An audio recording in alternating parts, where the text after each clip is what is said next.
Primeiramente, eu queria perguntar a todos vocês, qual vocês acham que é o recurso mais importante da Terra? Para a humanidade, talvez água, oxigênio, ouro, petróleo? Tem gente se matando por causa de petróleo? Eu digo, é muito mais simples do que parece. Terra. A Terra é o recurso mais simples que nós temos. Durante milênios, a humanidade se matou por causa de terra e continuam se matando. E, infelizmente, eu acredito que ainda vão continuar assim, brigando, porque, infelizmente, a terra é um recurso escasso, temos cada vez mais pessoas no mundo e a luta por terra vai continuar. Desde a época da Babilônia, as pessoas começaram a se assentar perto de rios. Os rios propiciavam terras para a agricultura, que resultava em colheita, comida e o excedente era trocado. Não à toa, as maiores civilizações da antiguidade cresceram em regiões como a Mesopotâmia e o rio Nilo aqui no Egito, mesmo cercado no deserto, no meio de um oásis. Mais para frente, temos esse cidadão aqui. Alguém sabe quem é? Exatamente, Alexandre o Grande, da Macedônia, filho de Filipe. Não Alexandre o Calvo, do STF, filho da mãe. Trecho censurado pelo TSE. Ele conquistou o mundo, praticamente. Todo o Oriente conhecido, ele dominou. Mas ele parou aqui, no Vale do Hindu Kush. Por quê? Porque ao oeste ele se deparou com um lugar chamado Cordilheira do Himalaia, e abaixo ele se deparou com uma floresta tropical indiana extremamente densa que ele não conseguia atravessar. E não só isso. Florestas estão associadas a doenças tropicais. Muita gente conspira dizendo que ele foi assassinado por Ptolomeu ou pelos seus generais. Mas a teoria mais aceita é que ele pegou malária ou alguma doença consequente de mosquitos e das condições precárias do local. Avançando no tempo, temos Roma. A Roma é um caso muito interessante de como toda a sua construção foi feita com base em barreiras naturais. No norte, o Reno e o Danúbio. Para cá, o Oceano Atlântico, ao sul a Cordilheira do Atlas e o deserto. E aqui tinham os Cárpatos e o rio Eufrates na região da Turquia. Muita gente argumenta que Roma caiu porque ela parou de crescer. E tem um certo fundamento nisso. Porém, o caso vai além. Dizem que foi a inflação, porque na época as moedas eram de prata.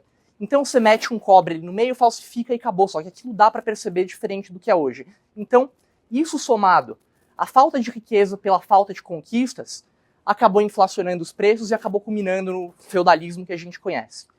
E o feudalismo termina com isso aqui, a queda de Constantinopla, que curiosamente um Zé Ruela esqueceu de fechar a porta da muralha e aí os mouros entraram no meio da noite e fizeram a arruaça.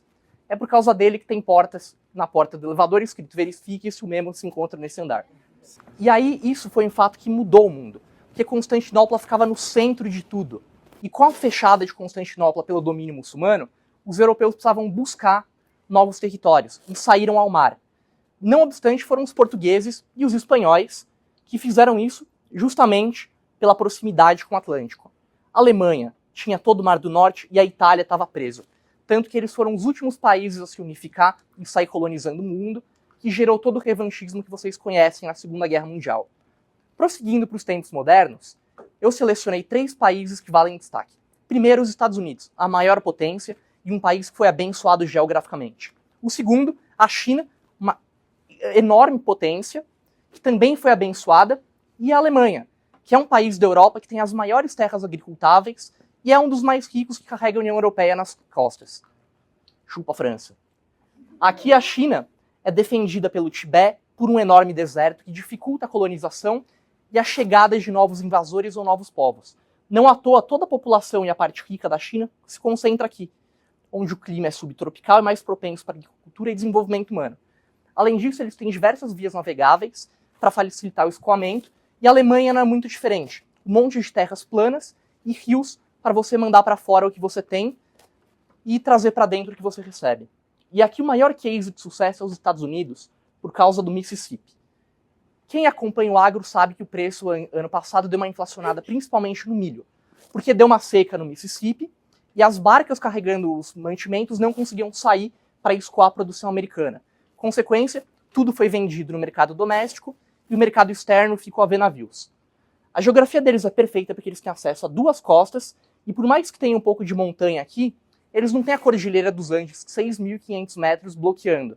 Além disso, eles são um país subtropical e não tem os problemas subjacentes que eu vou apresentar agora. Sobre nosso Brasilzão, parte mais rica, Cone Sul. Motivo, terras mais férteis, melhor condição para agricultura, e não é tão árido e não tem tantos problemas quanto aqui ou quanto aqui. Agora, como eu sei que vocês são inteligentes, o pessoal do IFL é um pouco fora da curva, eu trouxe alguns dados para não ficar só na ladainha. Eu falei muito de problema tropical, doenças tropicais, então aqui um pouco dos problemas que a geografia pode causar. Primeiro, morte, tuberculose. 1,5 milhões de pessoas morrem todos os anos por causa dessa doença. Segundo, malária, que é a suposta causa da morte do Alexandre Gange. 1,2 milhões morrem de malária. Os países cuja 60% da população se encontra na linha da pobreza, recebendo menos que $1 por dia, se encontram no hemisfério sul, com exceção do Afeganistão, que é um caso à parte, muita montanha, muita guerra, a gente desconsidera para o cálculo. E aqui, os 50 menores PIBs do planeta são países do hemisfério sul, países tropicais. E, bom, eu sou só um cara falando aqui, não confiem em mim, chequem as fontes, e afinal, se vocês checarem, vocês vão ver que está tudo certo, porque quem inventa dado é o Ciro Gomes. Muito obrigado.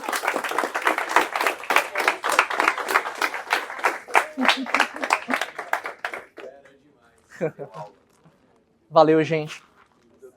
Pô, e a terra? Caraca.